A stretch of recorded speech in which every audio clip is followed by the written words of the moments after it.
मी अश्विनी गोदे आडवास खबर मधून तुम्हा सर्वांचं मनापासून स्वागत करते. पाहूया आजची एक ठळक बातमी. कडेगावात मुस्लिम बांधवांकडून मनोज जरांगे पाटील यांचा सत्कार. मराठा आरक्षणाला पाठिंबा, लढ्याला सामाजिक सलोख्याची साथ. हिंदू मुस्लिम ऐक्याची परंपरा जपणाऱ्या कडेगावात सामाजिक सलोख्याचे सुंदर दर्शन घडले. मराठा आरक्षणाच्या लढ्याचे नेतृत्व करणारे मराठा संघर्ष योद्धा मनोज जरांगे पाटील यांचा कडेगावातील मुस्लिम समाज व IS ग्रुपच्या वतीने सत्कार करण्यात आलाय. तसेच मराठा आरक्षणाला मुस्लिम समाजाचा पाठिंबा देण्यात आला.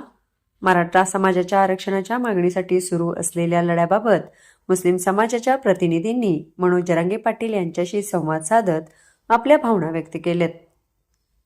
मराठा समाजातील पात्रवंचितांना न्याय मिळावा या भूमिकेला आपला पाठिंबा असल्याचे त्यांनी सांगितले. यावेळी मनोज जरांगे पाटील यांनी मुस्लिम समाज बांधवाचे आभार मानलेत.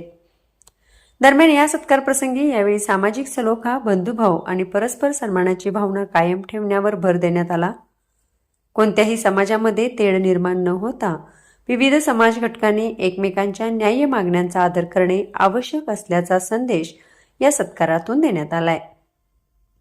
मुस्लिम समाज बांधवांनी केलेला हा सत्कार केवळ एका व्यक्तीचा सन्मान न ठरता कडेगावाच्या हिंदू मुस्लिम ऐक्याची, सामाजिक बंधुभावाची आणि परस्पर सन्मानाची परंपरा जपणारा क्षण ठरला. यावेळी मुस्लिम समाजाचे इम्तियाज शेख, इस्माईल शेख, दिलावर शेख, सादिक इनामदार, शाहरुख बागवान, अमन गोलंदाज, अमजद पठाण, इम्रान शेख, मोहसिन मुल्ला, अमन पटेल यांच्यासह अन्य समाज बांधव उपस्थित होते.